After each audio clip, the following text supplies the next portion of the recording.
निवेदन बढ़िया सुंदर मीठे मीठे तालियों के साथ।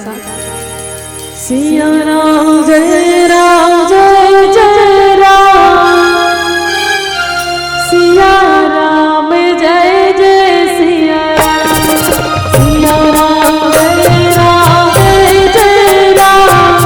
सिया राम जय जय सिया राम, सिया राम जय राम जय जय राम, सिया राम जय जय सिया राम, सिया राम जय राम जय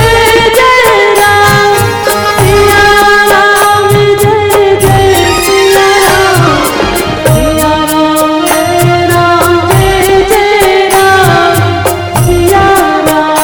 जय जय सिया राम, सिया राम जय राम जय जय राम, सिया राम जय जय सिया राम,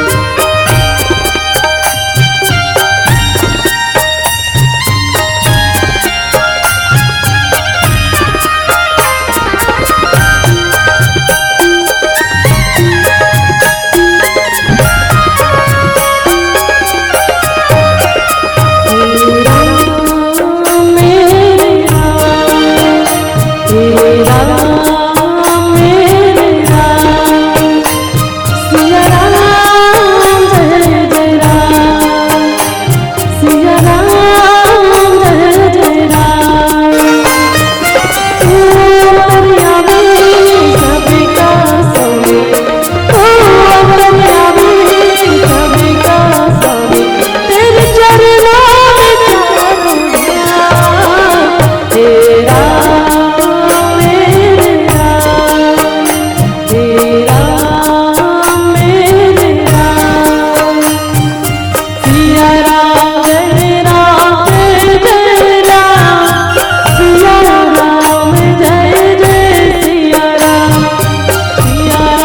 जय राम जय जय